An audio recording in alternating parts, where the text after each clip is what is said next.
Can you believe that the enormous ice block in front of us is actually Santa Claus? In your impression, what does Santa Claus look like? Today, I present to you a different kind of Santa Claus. Before Christmas arrives, the American scientific expedition team in Finland discovered a layer of wood chips deep underground, protecting the ice block. As an exploration investor, Riley was not surprised when he heard about it. Riley simply ordered the workers to continue digging, and as the layer of sawdust is dug through, Riley finally encountered the ice layer he had been eagerly anticipating. But just as he excitedly shared the news with the workers, his words were overheard by two children who lived nearby. The younger of the two, Pete, firmly believed the tomb of Santa Claus is sealed in the Ear Mountain where workers are digging. It turned out that Pete had been secretly researching the various legends about Santa Claus. He discovered the descriptions in ancient books that Santa Claus had an ugly appearance and fed on children. Besides that, Santa Claus will also be barefoot. It walks on the snow. They were like incarnations of demons. The season of harvesting reindeer was approaching.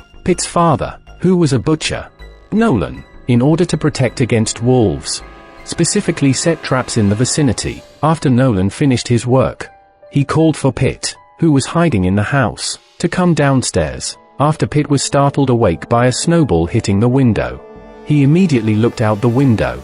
But what surprised him was, on the roof outside his window, that place turned up eerie barefoot footprints. He told Pete to change into suitable clothes, and together they drove a snowmobile to the hunting spot. But just as everyone was getting ready to harvest, they didn't encounter the long-awaited herd of reindeer. After they went to investigate nearby, they discovered that all the reindeer had been bitten to death. They thought about these strange occurrences that had only happened after the scientific expedition team arrived, coupled with the significant losses suffered by everyone.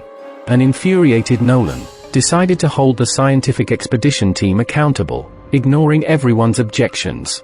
He shot off the large lock on the iron fence. They entered the construction site, but the place has long been deserted. There was only a very large gaping hole. Although Nolan threw a glow stick into the hole, it was too late in the day, and they couldn't see what was inside the hole. Everyone could only return home for now. However, Pete firmly believed that the scientific expedition team had indeed unearthed Santa Claus. It turned out that, as recorded in the book, people, in order to punish the innocent killings by Santa Claus, lured him onto the frozen surface of a lake. As the ice cracked, Santa Claus sinks too. After the lake's surface froze again, people dug out this enormous ice block containing Santa Claus, and they buried it in Ear Mountain. But his friend Yuzo believed it was just a legend. He didn't believe Pete's words. So, fully armed, Pete could only find an opportunity to warn his father to be cautious. But faced with his usually serious father, Pete still didn't reveal the truth. Meanwhile, the foreman in charge of transporting the giant ice block discovered that there was a heartbeat inside the monster. So, he immediately reported the situation to Riley. However, unexpectedly, the construction team was attacked by the barefoot man. No one escaped. As Christmas approached, Nolan was preparing to add firewood to the fireplace, when suddenly he heard a loud noise. Startled, he immediately went to check, and he discovered that there was a huge animal trap in the fireplace ashes. Nolan initially thought it was the doing of his son, but he didn't expect that Pete, who had gone out to urinate. He actually started calling Nolan loudly. It turns out the bait he set on the same day has disappeared. He protected Pete and approached cautiously. Nolan carefully lifted the leaves blocking the pit. But what surprised Nolan was that there wasn't the dead wolf he had been expecting in the trap. Instead, there was a pale human hand. Seeing this, Nolan immediately pulled Pete back home. Nolan tried to cover up the truth of the trap with a lie. Rich, who was responsible for playing Santa Claus in the village, suddenly visited. Nolan and Rich together transported the old man to the slaughterhouse. After searching through the old man's bag, they found a wallet. However, the identification in the old man's wallet belonged to the foreman, since both of them had beards. Therefore, Nolan and Rich both mistook the old man for the foreman. And Nolan, witnessing the old man's death in his illegally constructed trap, Nolan decided to dispose of the body and destroy the evidence. However, Pete, who was alone at home, didn't heed his father's advice. Pete took advantage of his father's distraction, and secretly approached the trap. Pete inside the deep pit of the trap, he found a bag. Pete took out a creepy child doll from the bag. Then he went to his father's slaughterhouse secretly. Pete secretly observed the old man inside. At that moment, the old man suddenly made a sound, but Nolan caught his son peeking. Feeling guilty, he immediately chased after him, and seeing Pete getting into a police car that happened to be passing by, Nolan became even more afraid of his crimes being exposed. The driving police car quickly stopped at Nolan's friend's house. After Nolan got out of the car, he learned that the bag containing potatoes at his friend's house had mysteriously disappeared overnight.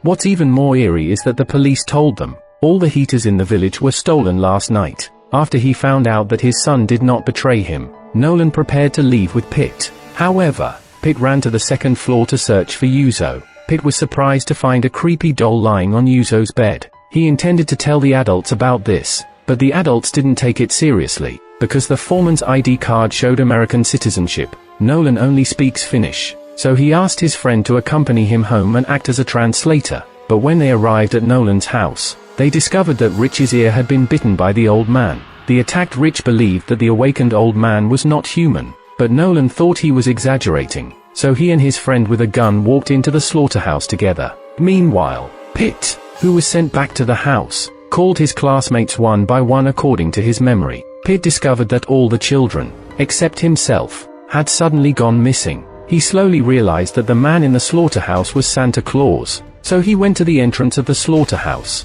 and Pete wanted to explain the situation to the adults. Nolan, who was busy dealing with the old man, ignored him, but as Pete's voice rang out, the old man, who had been cowering in the corner, suddenly opened his eyes. Seeing this, Nolan immediately asked his son about the truth he knew. Pete sobbed and spoke of the legend he read in a book. At first, Nolan was still unwilling to believe his son's words, until a walkie-talkie sound came from the foreman's backpack, and they learned from Riley that Santa Claus truly existed. Faced with Riley's inquiries, Nolan immediately came up with a plan. He was prepared to make a trade with Santa Claus and Riley, but when he arrived at the meeting point, Riley told Nolan that the cage contained not Santa Claus, but Santa's elves. At that moment, a large number of elves suddenly appeared and quickly eliminated nearby pilots. Riley, who had learned the truth before everyone's eyes, was also killed. They quickly hid in a nearby warehouse, but what shocked them was that this Santa Claus with huge horns was frozen in the ice in the warehouse.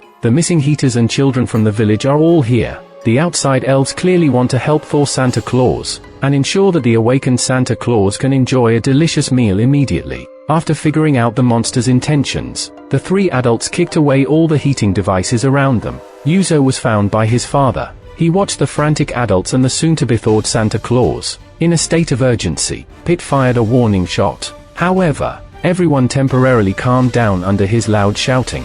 Pete shared his plan based on the knowledge he gained from the book, and everyone started acting separately under his command. MYR secretly climbed aboard a nearby helicopter, and led all the children to distract the elves. Nolan and his friend, using the explosives left behind by the mountain, planned to completely eliminate Santa Claus. Just as the children left, the elves immediately chased after them. Pete, in order to capture all the elves, had Rich pilot the helicopter. They were preparing the pen for the elves. However, when he arrived at the enclosure, Pete discovered that the gate was not open. He took a risk and jumped down, opening the gate himself. Since there was no way to descend and provide support without bypassing the wires, MYR could only watch as young Pete ventured into danger. Meanwhile, Nolan and his friend had finished setting up the explosives. Before leaving, they actually sawed off the two big antlers from Santa Claus's head. Then they drove away with this souvenir, and Santa Claus perished in the explosion. With Santa Claus's demise,